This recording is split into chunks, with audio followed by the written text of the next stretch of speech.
Okay. Okay, excellent.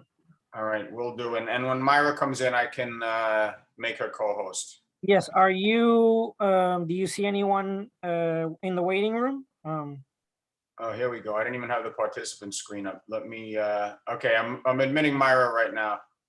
Okay, And I'm forgetting again how to make her co-host. so you're gonna see Oh, next to her name, yep. you're gonna see a button that says more. Okay. Yep, I got it.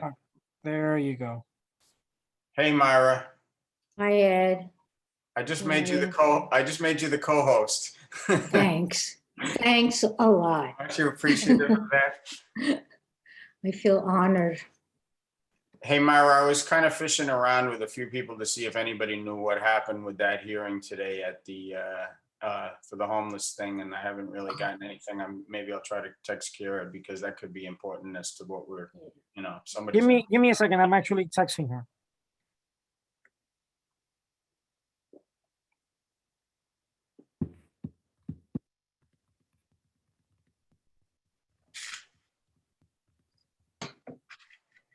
All right. Well, I'll just wait a few minutes.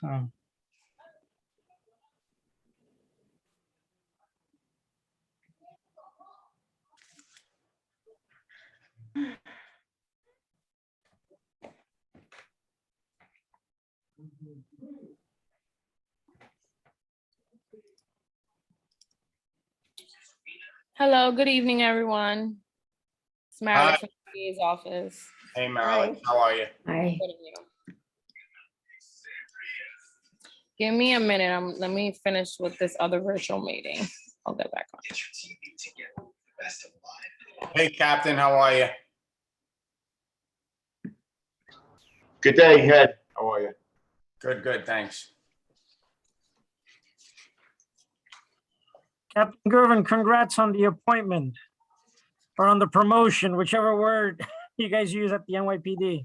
It's a new designation for me. Oh, new designation. Okay, okay. It's Pablo from the board office. I like that, Captain, a new designation. I need to use that term at work a little more often. Well, I just moved from one seat to my left over to the seat that Lee Melendez used to sit in. And carried more responsibility with it. Yes. A lot of work here for one guy. So what's your new designation to? I went You know what I from mean? I went from executive officer or second in command to Uh-huh. commanding officer. Okay.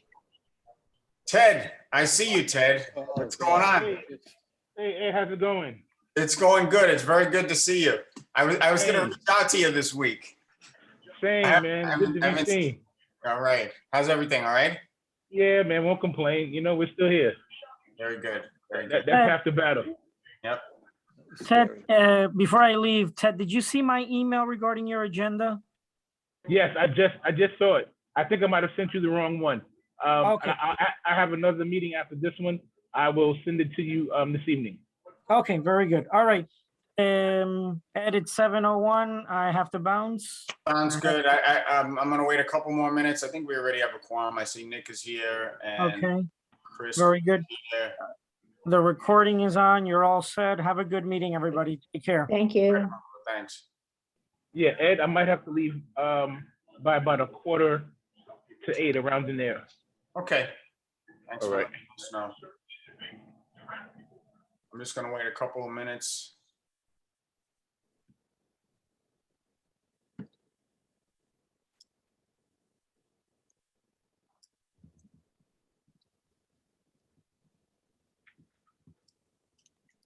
Well, I mean, we have plenty for a quorum here, so I'm going to start this up. All right. Good evening, everybody, and welcome to Bronx Community Board 8 Public Safety Meeting. My name is Ed Green. I'm the chair of this committee, and this meeting will come to order. I'm just going to do a committee roll call to take attendance. And okay, Give me 1 second. Myra Joyce, Here, Margaret Donato. Present. Okay, Nick Fazio, Here. Georgia Santiago. All right, I don't see Georgia. We'll keep an eye out for Georgia. Robert Kaplan. I don't see Robert Kaplan. Stephen Vasquez. Present. Hey, Stephen. Ted Morris. Present. Christopher Calhoun. Here, good evening, Ed. Hey, Chris. Thanks for joining us. Okay, so the secretary's draft of the minutes was sent to each of you. Does anybody have any corrections they feel need to be made?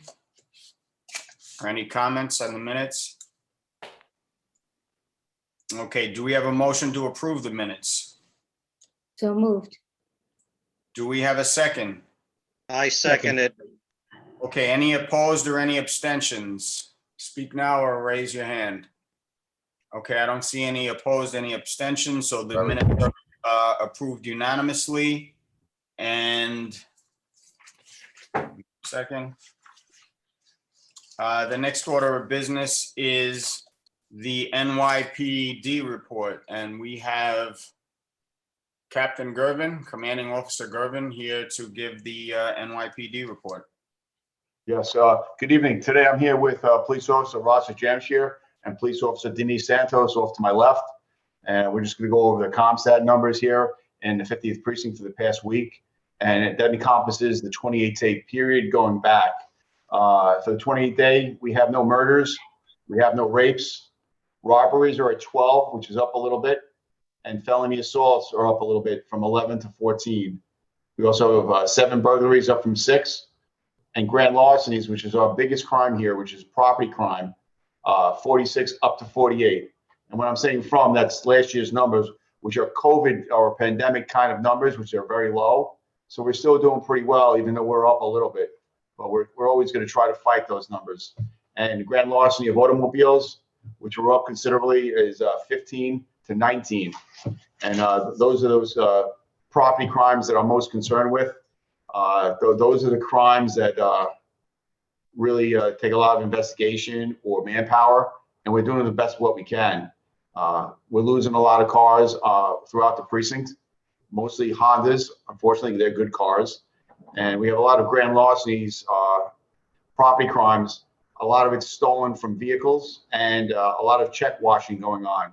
And that's what we have our crime prevention officer here for. She's going to be reaching out to those victims of those crimes and give them tips or a pattern of behavior that they can do that might improve their chances of securing their properties, whether it's a car or writing checks and things like that.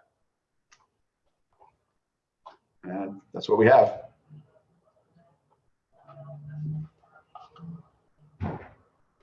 Ed, you're muted.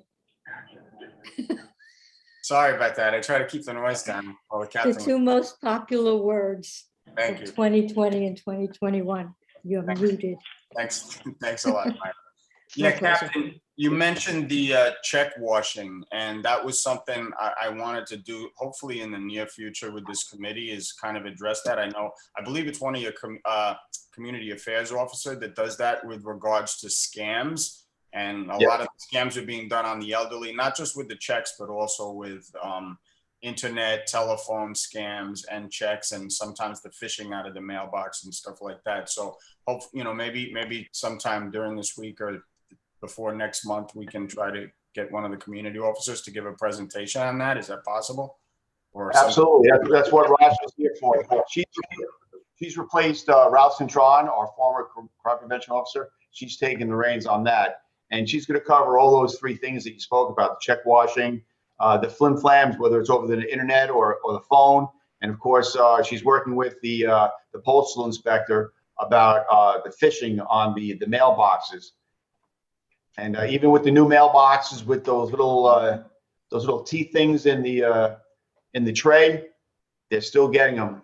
And we had a complaint from CB8. They sent us pictures using bad guys using the mouse traps, blue traps, to pull mail out, and they seem to be bypassing the new technology that the U.S. Postal Service has put out. And if we could talk to anybody here on the Zoom, try to mail your mail, those checks and bills at the post office for the best results.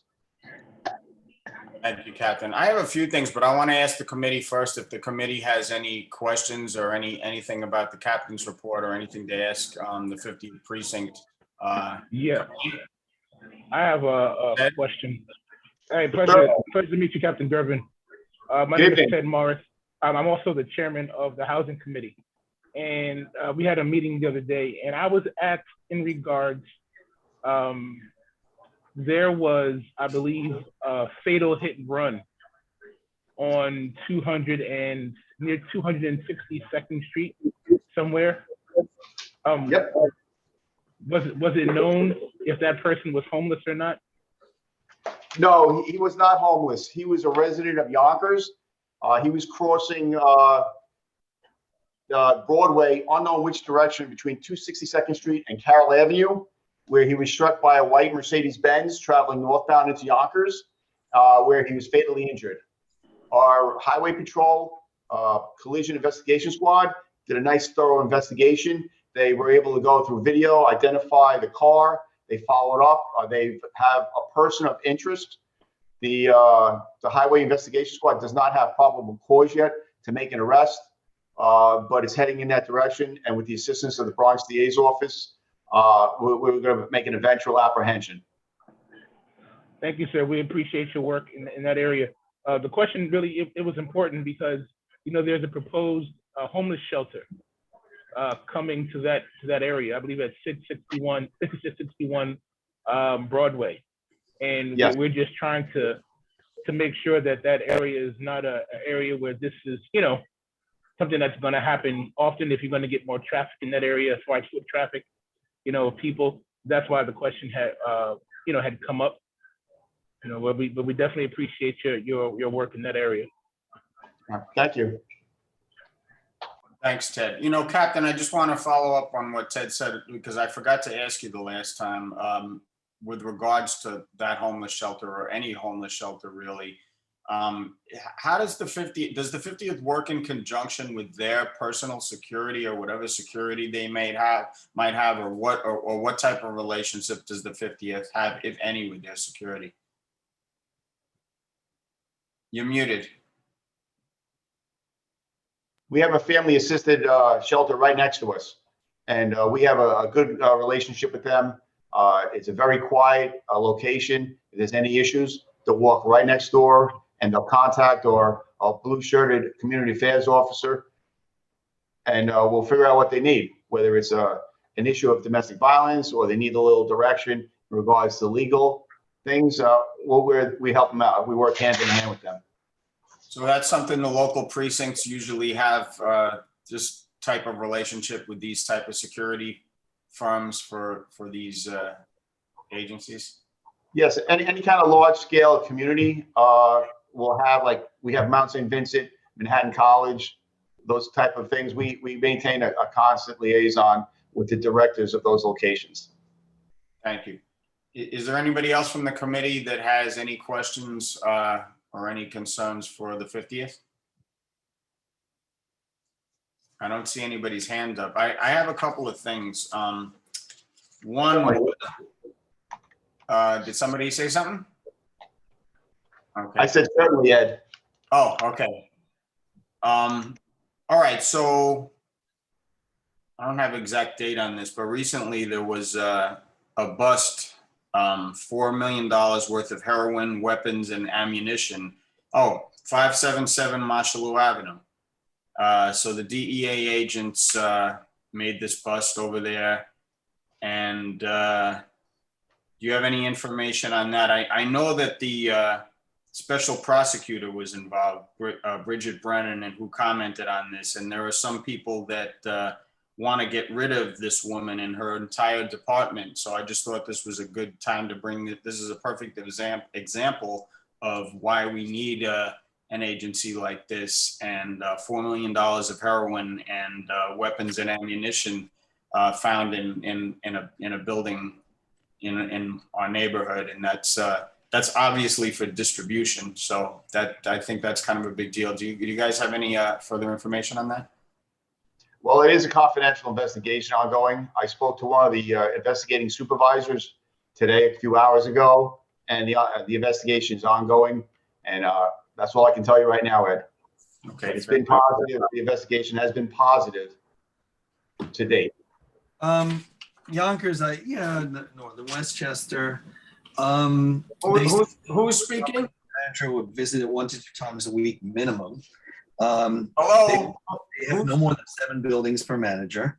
They have this fantastic communication system, including hands-on financial. In other words, if you want to just go in and see where the financials are, there's a Eric, this is Eric Colin speaking. We just wanted to know who was speaking. That's all. Oh my goodness, I didn't realize that the mute was, I'm sorry, I'm off. Oh, I thought you were addressing us, Eric. No, I will be.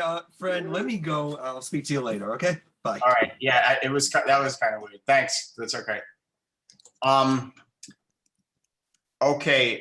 So the other issue, something that I noticed was the NYPD there was a public hearing by the NYPD proposing to repeal its rules concerning press credentials. And I don't know what you know about this, but from what I read, it says it'll transfer the responsibility of issuing press credentials to members of the press, as well as the authority to seize, suspend, and revoke press credentials from the New York City Police Department to the Mayor's Office of Media and Entertainment, effective January 20th, 2022. Now, I mean, it's not just reading that, it sounds to me like the Media and Entertainment Department of the Mayor's Office is now making law enforcement decisions involving press credentials. And this sounds a little Orwellian to me. I don't know if you could explain in layman's terms what this means as you understand it. I can. I'm not that familiar with it. I know that our Deputy Commissioner of Public Information has currently and in the past issued and done those things that you spoke about. And I was unaware that it's being transferred to the mayor's office. Yeah, this is just a recent thing, and it is, press credentials are now going to be controlled by the mayor's office as opposed to the NYPD. So I just saw that and I'm like, centralized government controlling and potentially restricting the flow of information from a supposedly free press. So it was a little bit concerning for me. I'm going to do some more research on it. I'd like to find out a little bit more about it. If you hear anything, please. I will. I know that BCPI has a great relationship with all types of media, whether it's the news, radio, the press, and they've been very successful in the past. So I really don't know what happened with that, but we'll see what happens. We're going to have to see what happens. Thank you. And another thing also, there was that incident of the man who shot the mother in the leg in Marble Hill. I know he went to court, and I don't know if you had any further information on that also. No, we don't have any further information. We are working on the second shooting at that location, which happened a few days later. We've developed a lot of leads. Our ballistics have come back. We've got closed with a variety of DNA, and we're putting that into our databases, and we'll look to see about who we can get with that to close out that case. But I don't know where the shooting of the mom with the 2-year-old was. She was simply walking, an innocent victim, walking back from Target up to her home on Marble Hill, where these guys unfortunately shot her. Thanks. So keep us abreast on that if you hear anything also. And last, I over the course of the last month, we received several complaints from vehicles parking by 5400 Fielston Road. And initially they said the 311 calls were being closed out without anything was being done about it. But afterwards, I think some of those issues were resolved. Is that correct, Captain? I don't know which one she's talking about. I emailed both the woman and Community Board 8 photographs of our officer summonses placed on those vehicles that were parked on the fire hydrant directly opposite 5400 Fieldston on the west side of Fieldston, just below, right behind the Russian mission. Thank you, Captain. Okay, does anybody from the public have any questions for Captain Gervin about the police report? Okay, I don't see any hands up. So we're gonna move on to, we're gonna have, oh, just briefly, you know, we've had a couple of really serious fires in the neighborhood, including some stores getting burnt out on Bailey Avenue, and there was another fire in the area. I don't have the address offhand. It was on Van Cortlandt Park West, I believe. And you know, so I think this is probably a good time to have a fire presentation, and we do have Captain Paul from the from the fire department here, FDNY, to give a fire presentation. Captain, I guess take it away. All right, good evening. I can only share like citywide trends. I don't have statistics like at a local level. Normally that's like the local battalion chief that usually attends these community board meetings. I don't know if they have the capacity to join in on these Zoom presentations. So I apologize. I don't have any local statistics, but I can tell you that we are entering the holiday season and the heating season, the winter season, and fire incidents always goes up during this time of year.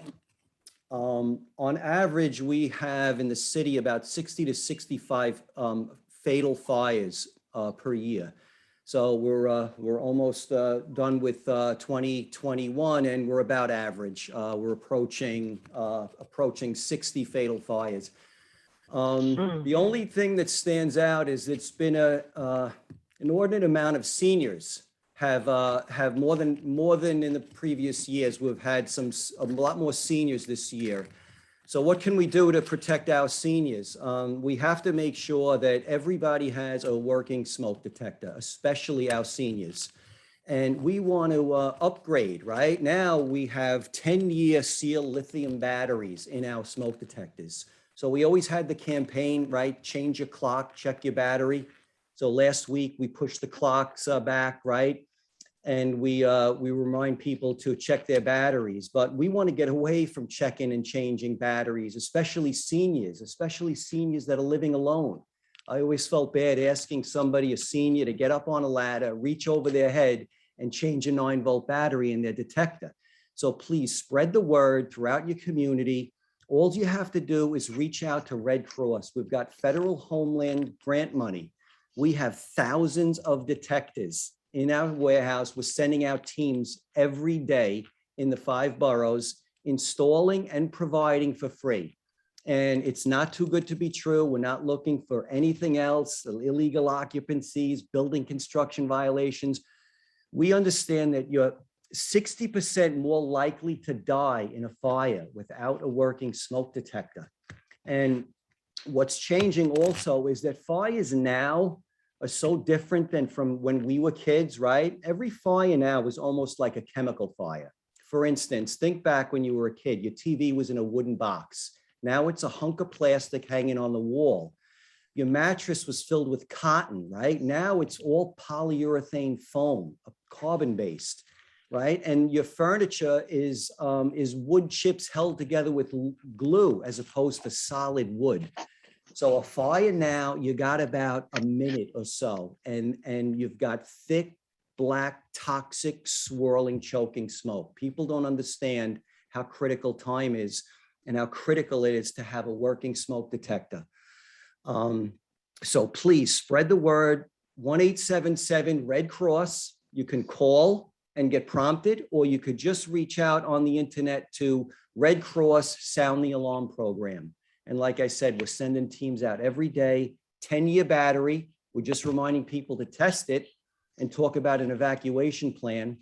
It's also important for people to understand what type of building they live in, right? I'm looking at some living rooms now and I'm wondering if you're on the 5th floor or the 1st floor, if you live in a high-rise, fireproof multiple dwelling, right? Your plan would be to shelter in place. Anybody that lives in a fireproof building, like taller than 6 stories, the building doesn't burn structurally. Fire doesn't spread from one apartment to another. Okay, it's critical that people understand what type of building they live in. And the last thing those people want to do is put themselves in a smoke-filled hallway, a smoke-filled stairwell, or certainly not an elevator. People have been killed 8 floors above the fire in the stairwell in a fireproof building. They don't understand. They panic, they flee when they were perfectly safe sheltering in place. If you live in a high-rise fireproof multiple dwelling. So that's important to spread that information. Encourage people, please, to reach out and get these detectors in their homes when they need them. Fire incidents always go up. Fires always mostly start in the kitchen. We're approaching the holiday season. You might be hosting a meal where you're cooking an elaborate meal.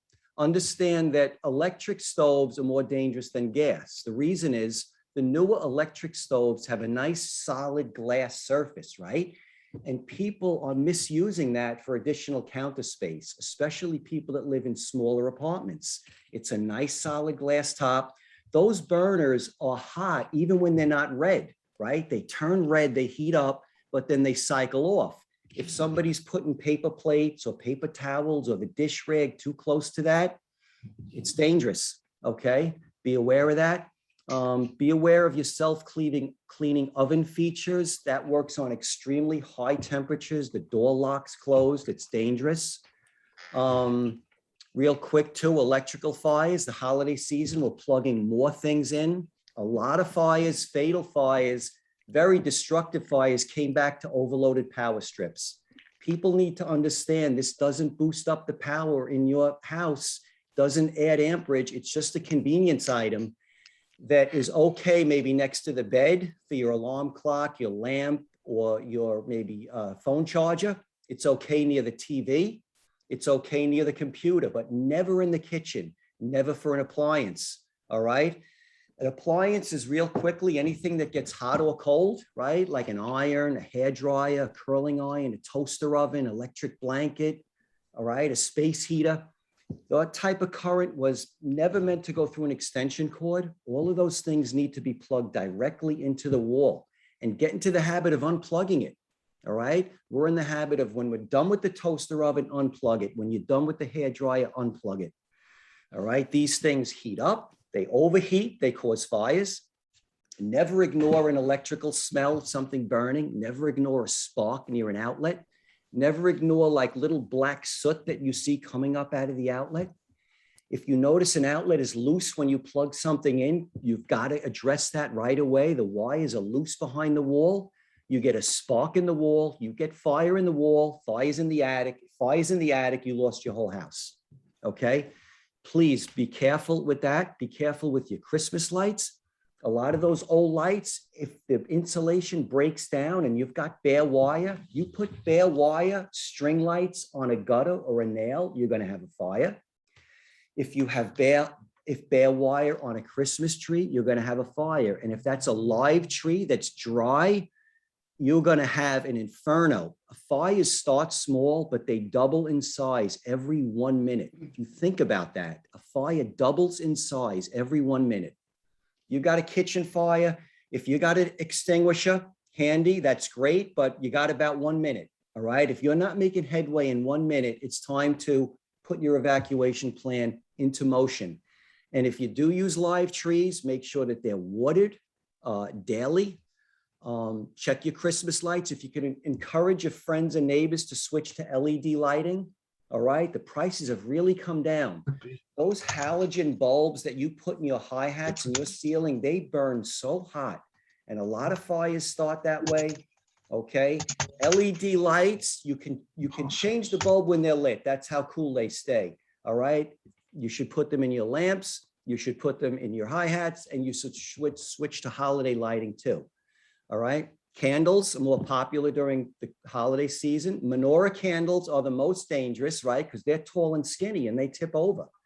So talk to your Jewish friends that celebrate Hanukkah and make sure that they practice, safe habits. If they're using real candles, I'm encouraging everybody to switch over to LED candles or a Hanukkah or a menorah that you plug in, because candles are very dangerous. You have to be responsible with the candles. I want to try to keep this as abbreviated as I can. I'll pause here. If anybody wants to jump in, and also the importance of CO detectors. CO incidents goes up in the winter as well. CO, silent killer, whole families just fall asleep and they never wake up again. That's how scary it is. If anyone wasn't aware of that, you can't see it, smell it, or taste it. You absolutely 100% are relying only on a detector to let you know it's there. It comes from faulty hot water heaters, faulty burners. You could have a family of squirrels just made a nest in your chimney. You have no idea. Now you're kicking your boiler on for the first time, and CO is not properly escaping out of your chimney. It's backing up into the house. You need that detector. So please get that, go through the cycles. I'll pause here. Ed, turn it back over if you want to come back to me. Thank you, Captain Colabella. I see Myra Joyce has her hand up. Myra. Okay, thank you. I have one of those smoke CO detectors that are hardwired, that the battery lasts 10 years. So it started going off and I took it down. I could not figure out how to make it stop. I'm going to make a long story short. I wound up, thank God I have a doorman, but the doorman called the handyman, who basically just annihilated the smoke detector to get the battery out. So my question for you is, how do you make them stop going off? Well, it should, once you press the test button, it should stop. If it doesn't stop, it's very likely a low battery. Yeah, well, that's, yeah. Yours is hardwired, right? So anytime you have a power outage or a power interruption, then the battery kicks in.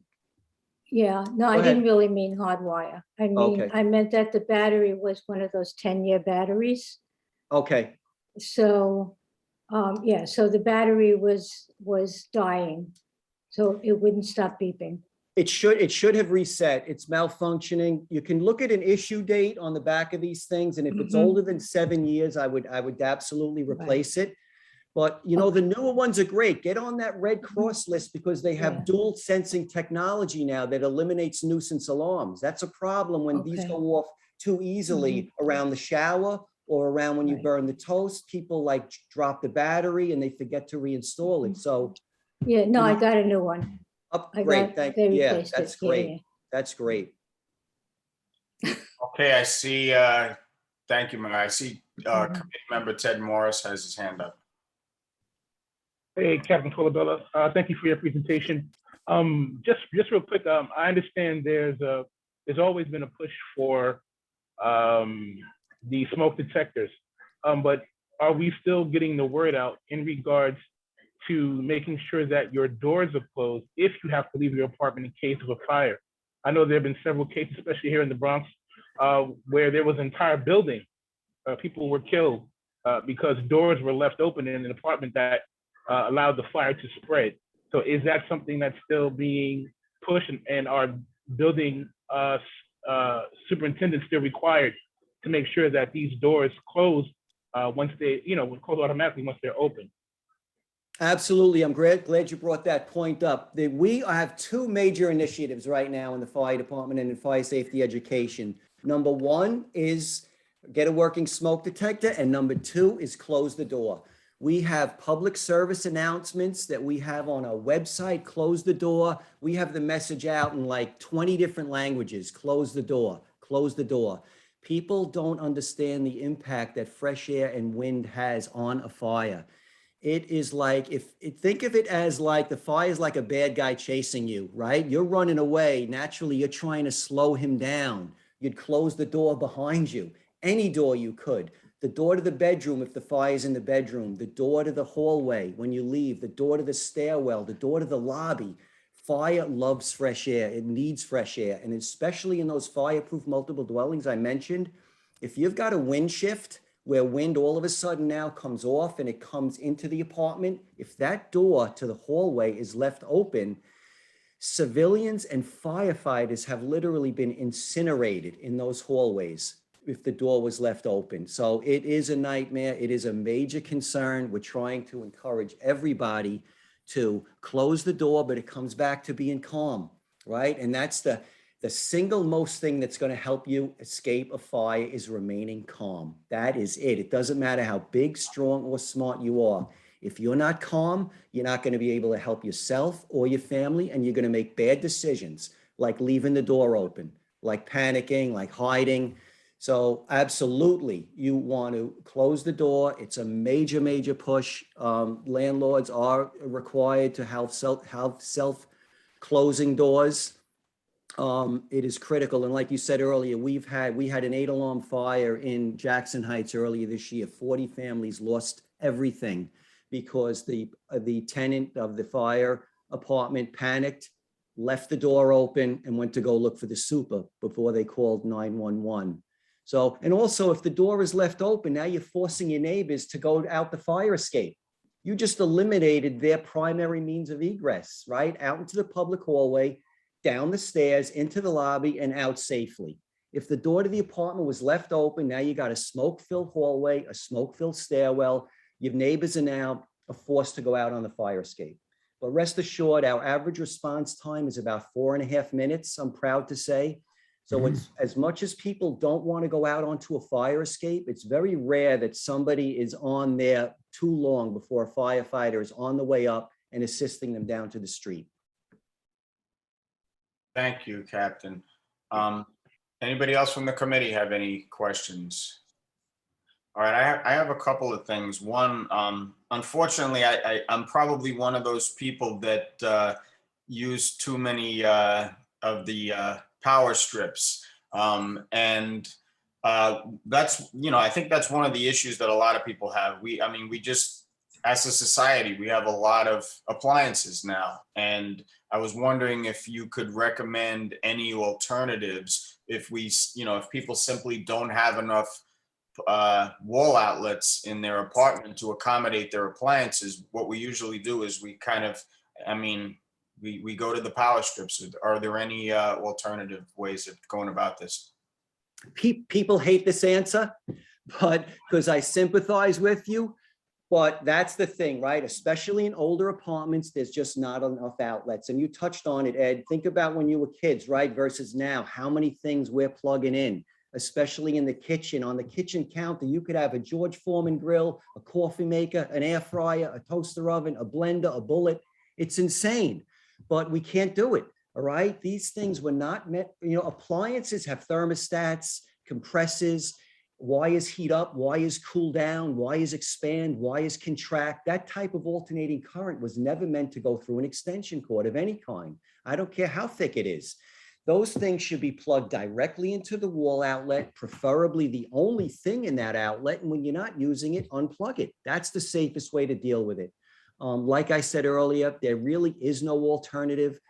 Power strips are a convenience item that is okay for low wattage stuff like your phone charger, your lamp, your alarm clock, your Alexa app, but never an appliance. You're going to have to get into the habit of just plugging it, unplugging it. And people hate this answer, but if you don't have enough outlets, you have to call an electrician. All right. That's the bottom line. And be careful. Like I said, a lot of really, really fatal fires have come back, and the marshals have come back to us with an overloaded power strip. And the surge protector is really no better. That's just an added feature that trips and protects your expensive electronics from burning out when you got a surge, right? After a power outage or after a storm, Con Ed restores full power, your surge would trip, but it really doesn't do much to increase the amperage.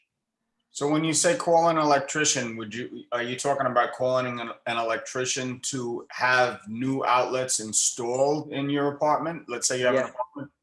Yes, yeah. If you're relying too heavily on extension cords and power strips, and you don't want to, if you feel like you're inconvenienced by it, and you don't want to have to plug these things directly into a wall outlet and keep moving appliances and and plugging things in. I'm coming back and thinking about the kitchen really mostly, I guess, where this is an issue. Yeah, that's the bottom line is you have to call a licensed electrician and say you have a problem, you don't have enough outlets. Okay, and the other thing is you mentioned black soot around an outlet, and I never put two and two together until I just heard you say that, because I have seen that before. Is that a danger sign that something is about to give? Yeah, that's very likely. And what do you do about it? Well, you probably, if you see black soot coming up around those two little prongs, you very likely had a spark there that when you plugged something in or pulled something out that you didn't notice. And it was maybe a little flash, and that's why you have your soot there. So you very likely could have a loose outlet, or the wires that are behind that outlet inside the wall are loose. They're just screwed down to terminals, and over the years, they do get loose, especially in older apartments. So that is absolutely something that has to be addressed. And people ignore that. And sometimes, like I said earlier, when you've got a spark behind an outlet, you very likely have fire in a wall. If you have fire in the wall, you're in big trouble, okay? Big trouble. You never want to ignore that. You never want to push furniture also. People's another bad habit. Everyone likes their furniture pushed tightly up against the wall. Nobody likes that space, especially behind the headboard, in the bedroom.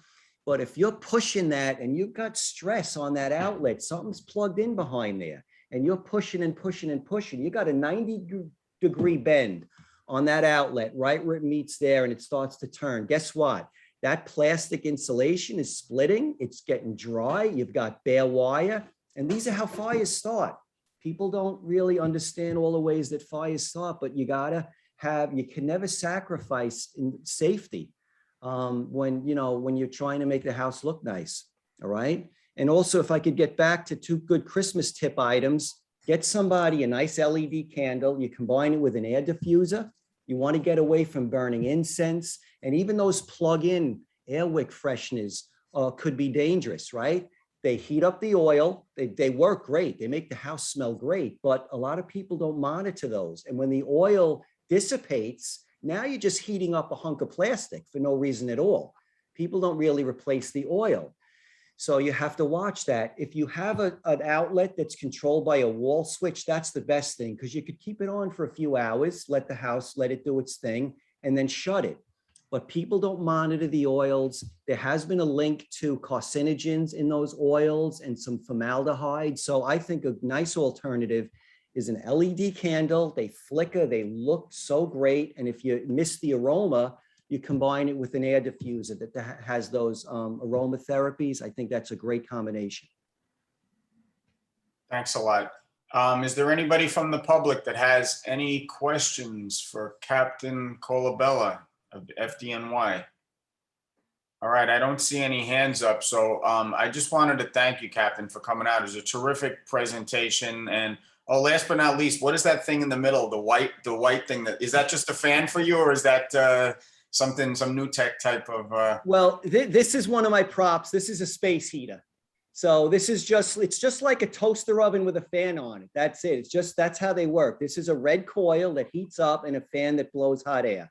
But this is an appliance and it should be plugged directly into the wall. There are other types of space heaters like the oil-filled ones, but the same principle, right? We want to make sure we're using them correctly and safely. Thank you. I appreciate you. I try to keep it tight and get a lot of stuff out there, but spread the word, spread the info, especially this time of year. Thanks again. It was terrific and very informative. Thank you for coming out. My pleasure. Okay, next up on the agenda is New York State liquor license renewal application. So we have a renewal application for the barbecue pit. I know Ronnie is here, right? From Barbecue Pit? Yes, here, present. Hey, okay, give me 1 second.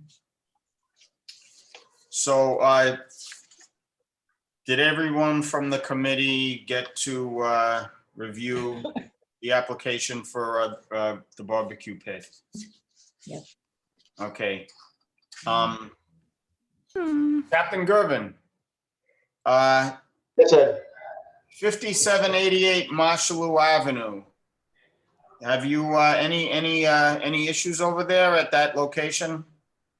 We did a records check through our database on the location, and we don't have any incidents of occurrences at 5788, wherever the barbecue pit is. Right. Amashlo. Marshall, okay, great, thank you. Does anybody from the committee have any questions for Ronnie, the owner? Ronnie, you're the owner? Yes, Right, president, owner? Okay. yes, chief bottle washer.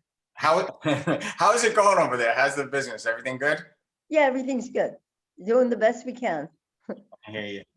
Anybody from the committee have any questions for Ronnie of the barbecue pit? Okay, no questions, and this is for wine, beer, and cider. So with that, is there anybody who opposes approving this objection or this application or abstains? I don't see any hands up, so this application is approved by the Public Safety Committee unanimously and will go before the full board for a vote at our next full board meeting. Thank you, Ronnie, for coming out. Thank you very much. Have a good night. Thank you. Okay, next up, we have a new application. Is anyone here from Azili Luxury Hall Corp. at 5540 Broadway? Yes, how you doing? Miguel Acostas here. Sorry I'm unable to show my face at the moment.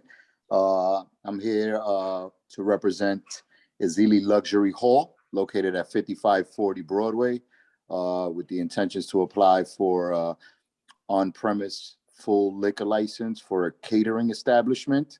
I have the president is also on the Zoom meeting, Gibel Torres Grullon. Okay, thank you. Thank you for coming out. And I just want to let our committee know also, we did, the board did receive a 2 a.m. agreement by you guys. Excellent. Yes, thank you. All right, so I just wanted to let the committee know that also. Does anybody from the committee have any questions for Azili? I have a question, Ed.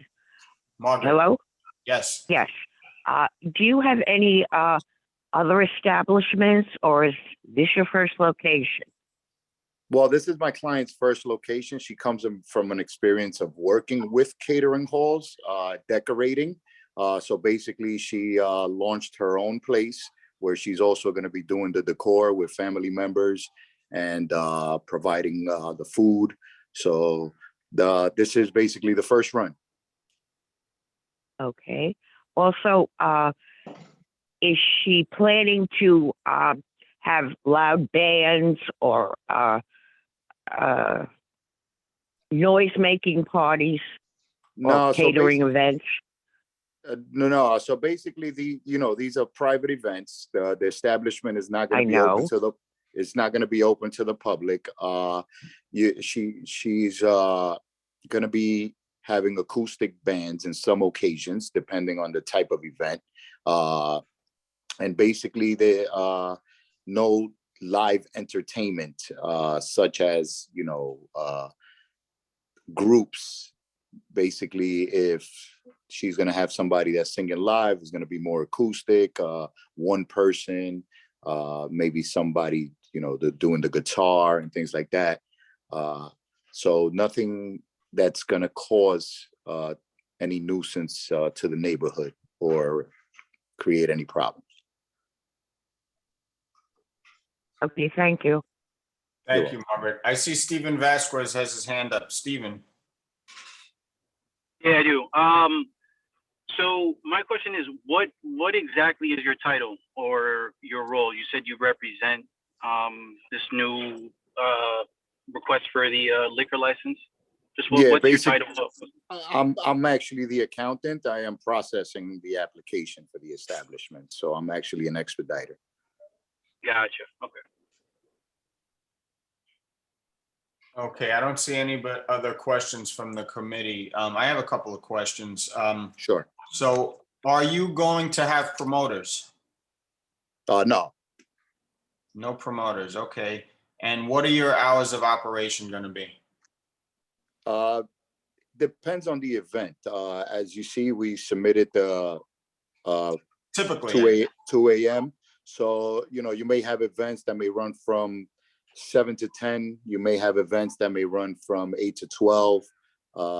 So that's why we had no problem accepting at this time those hours.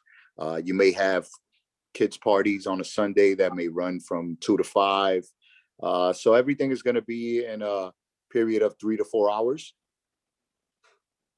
okay, so you're gonna be open periodically then? This is not gonna be like a 24/7 thing? It's just. No, yeah, periodically? correct. Periodically, whenever the venue is rented, going to provide the services, decorate the place, allow them to bring, you know, their family members and enjoy the establishment.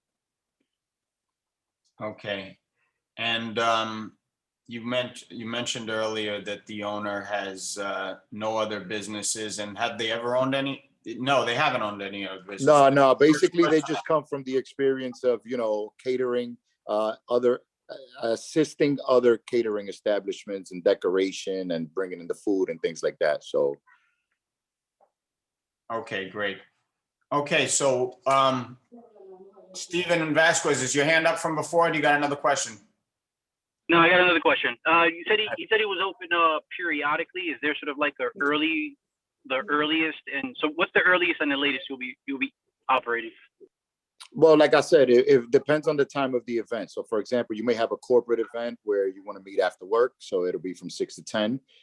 You may have a birthday party on a weekend, which could run from 8 to midnight. You may have a birthday party during the day on a Sunday, which could run probably from, you know, 3 to 7. Right. So is there sort of like a cutoff though? Yeah, everybody has a that's cut. my Well, question. yeah, the 2 a.m. will be the latest on any given day. Gotcha. Okay. Okay, I see Chris Calhoun has his hand up. Chris, you got a question? Hi, my question is, what is the capacity of your venue? At the present time, there's a letter of no objection, 74 people. Thank you. Okay, I don't see any more questions by the committee. Captain Gervin, I have a question for you. The area 5540 Broadway, I believe that's between Broadway and 230th and 231st Street. I think it's pretty close to the Starbucks. Has there been any Yeah, issue? it's right actually next to ATEX, the corner of Kimberly. Okay. Captain, is there any, do we have any concerns about that area or any, you know, anything of note? No, nothing of note. Okay. All right, so with that, committee's gonna take a vote on the application. Is there anyone on the committee that is opposed or wants to abstain from approving this application? I don't see any hands up. I don't hear anyone. So the application for a full liquor license for Zealy Luxury Hall Corp. is approved by the Public Safety Committee and will go before the full board for a full vote at our next Bronx Community Board 8 board meeting. So thank you. When will that be? Geez, when's the next meeting? It's I'll tell you in 1 second. The second Tuesday of every month, the community board meets. That would be December the 7th. Excellent. Thank you very much. You're welcome. Chair Green, I think it's the 14th, if I'm not mistaken. You're correct, Nick. My apologies. It's December 14th. Thanks, Nick. Appreciate it. Perfect.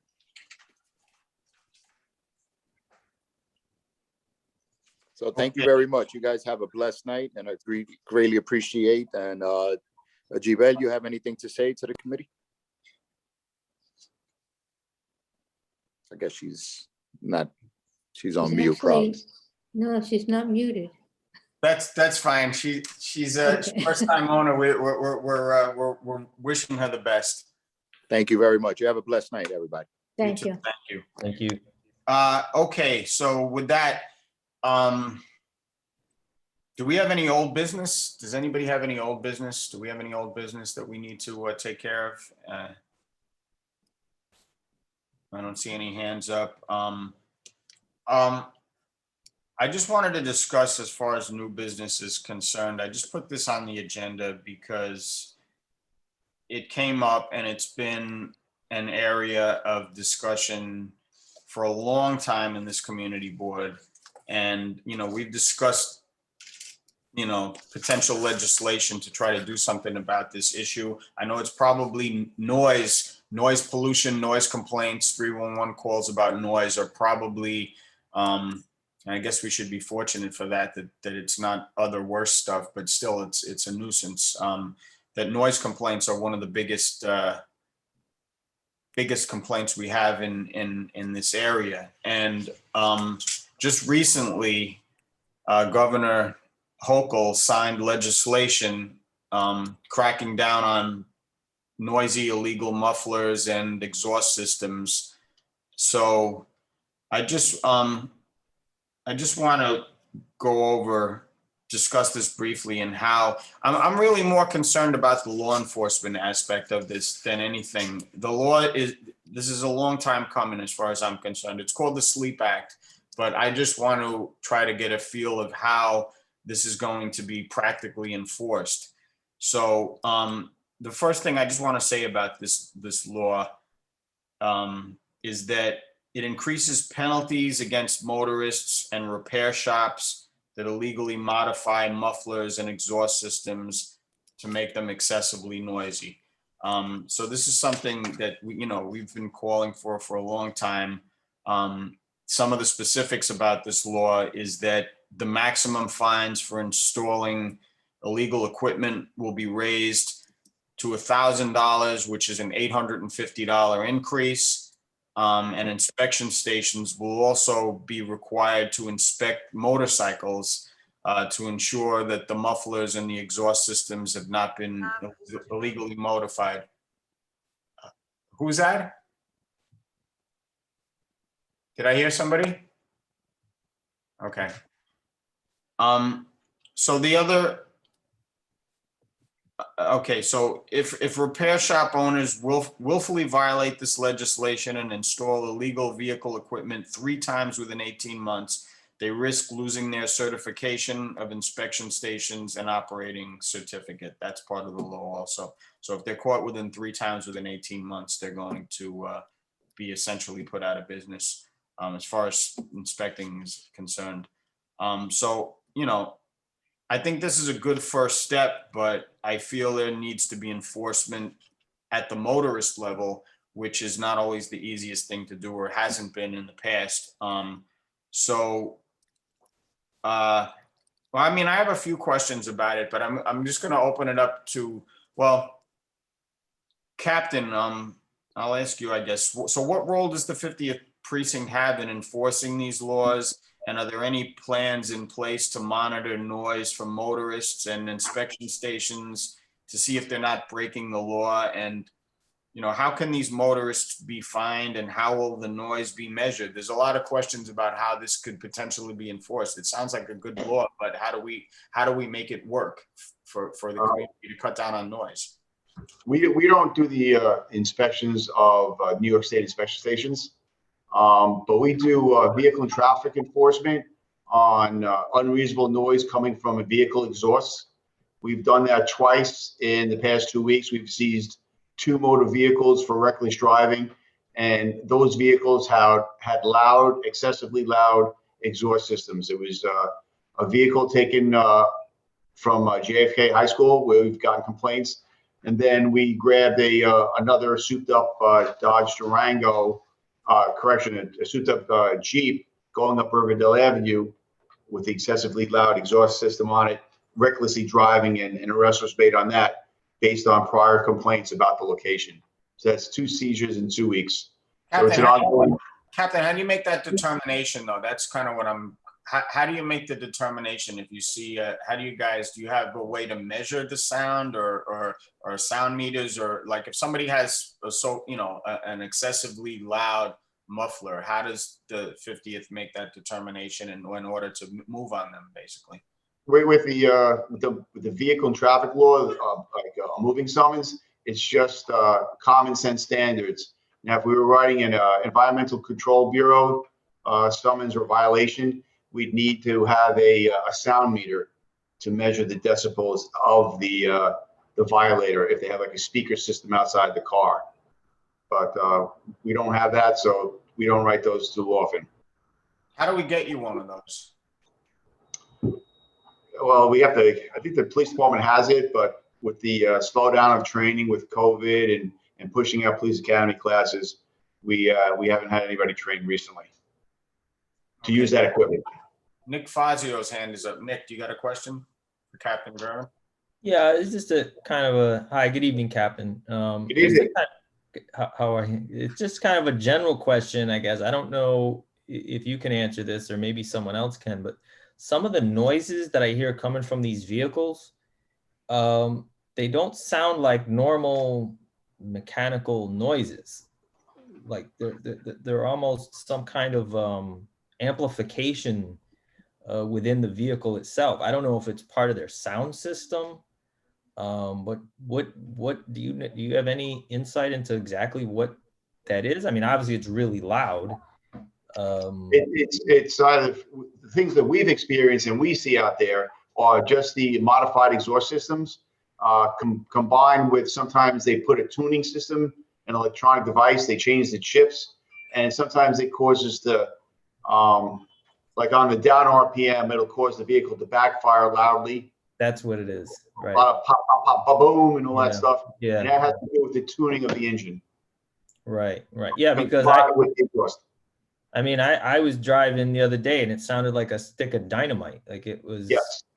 But it was almost like a, one of those, sound systems, but it was 10 times louder. So that's probably what it was. Yes, probably was. And that's what those two cars we grabbed in the past 2 weeks had, those kind of systems. So if that's happening, is that an incident where is it a situation where you could actually pull that vehicle over? Yes, that's an equipment violation. But we pull those vehicles over for reckless driving initially, in combined with those other vehicle violations, whether it was the tinted windows, the loud exhaust, no front plate. Those are the violations which were on those vehicles in addition to the reckless driving. Got it. Thank you. Yeah, and Captain, just to clarify also, as far as the inspection stations are concerned, did you say that wasn't at the responsibility of the 50th precinct? That's another agency to go after them? Yeah, that's a state agency. I'm not sure which one it is, but we definitely are not involved in that. Okay. All right, I see, if nobody else from the committee has any questions, I see a hand up from the public, user 2. Do you have a question? Yes, for Captain. Good evening, Captain. Good evening. Are you saying that the absence of no plates in the front of the car is illegal? Yes, in New York State, you're required to have a New York State registered motor vehicle has to have 2 plates, one in the front, one in the back, and the rear license plate must be illuminated.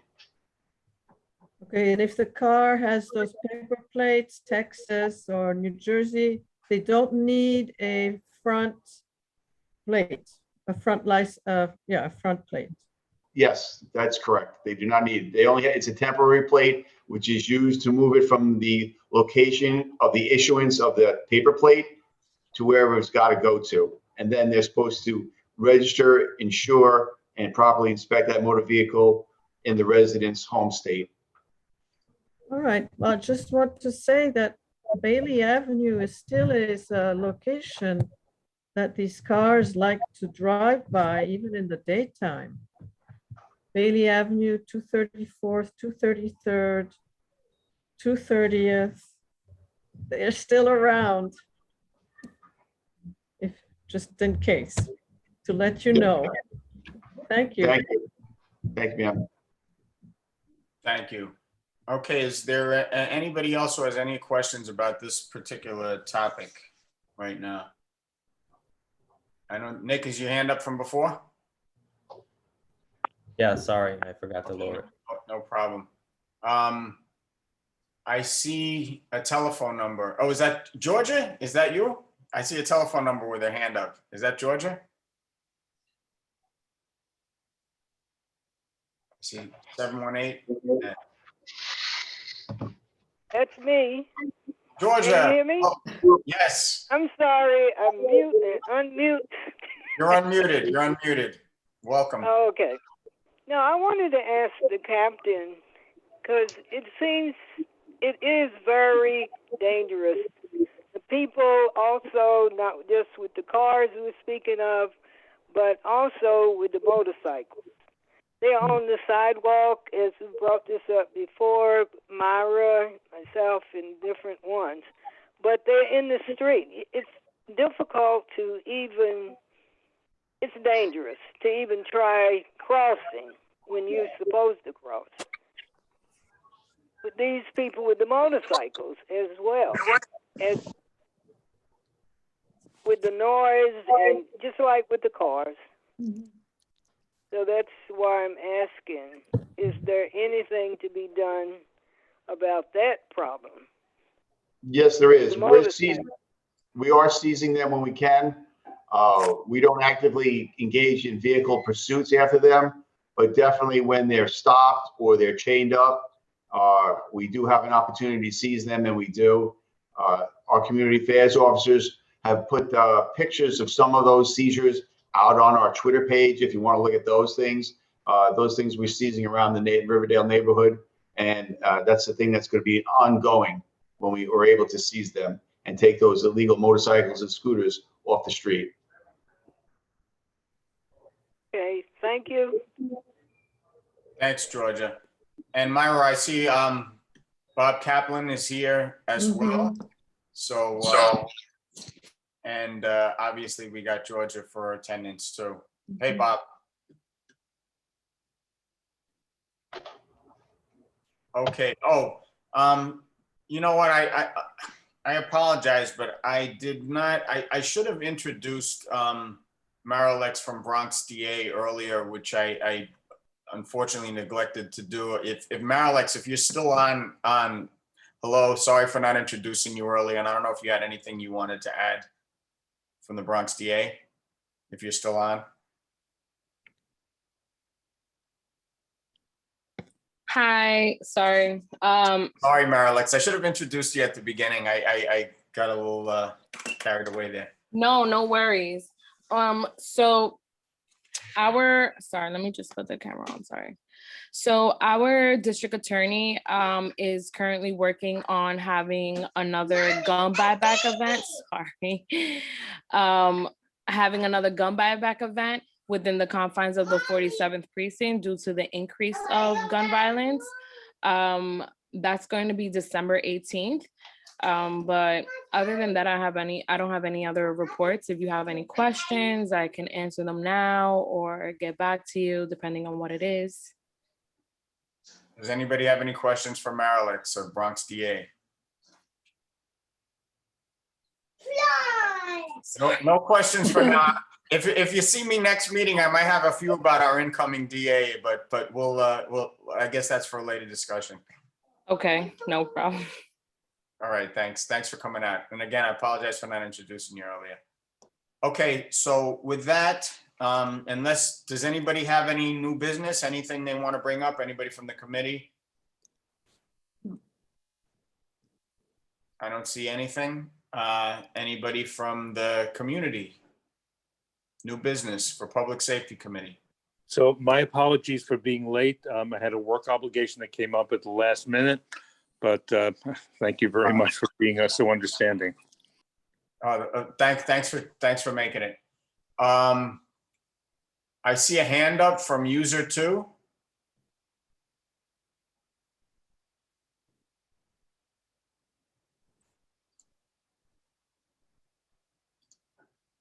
You got to unmute yourself, user 2. You're muted. Now? There you go. Okay, thank you. There are 2 cases I know of in the area of deed fraud. 2 properties, 2 churches had their deeds fraudulently, I don't know how it's done, so they lost the control of their property. And I know in one case, they had to go to court to get it back. And on the New York City Department of Finance, there is a property fraud alert. It concerns especially senior homeowners and not-for-profits, like I guess churches. Is that in your purview, or it's more like housing? Is that also something that a district attorney does or not? I guess this is a question for the captain. I don't know. I don't know.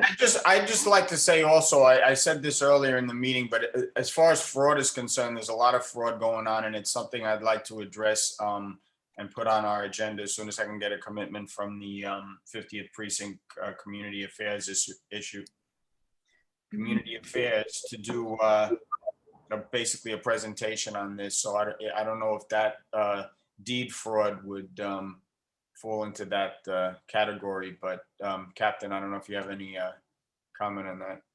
No, I don't know if it's under our purview. We deal like with fraud in regards to bank accounts, credit cards, the flim flams and stuff like that occur with the elderly, the mailbox phishing. I'd have to look into that for you and get back to you whether or not we get involved in that, or does that go to another agency for investigation and prosecution. Thank you. Thank you, Captain. Yeah, that might even be a federal thing. I don't know that myself. Maybe we could look into that.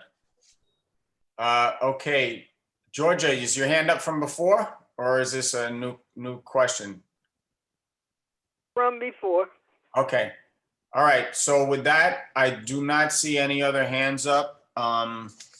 So do we have a motion to adjourn the meeting? So moved. Do we have a second? Second it. I second. Okay, so with that, thank you for everybody for coming out, and this meeting is adjourned, and we will see you next month. Good night. Good night. Night, everyone. Night. Enjoy your holidays, everyone. Yeah. Happy Good night, Thanksgiving. Myra. Good night, Georgia. Good night, Margaret. Good night. Good Good night. night, Mr. Ed. Good night. Yeah, I know, Good right? night, Good night, Georgia. John Boy. All right. Everybody, All right. be safe. Well done. Be safe. Everybody be safe. Yeah.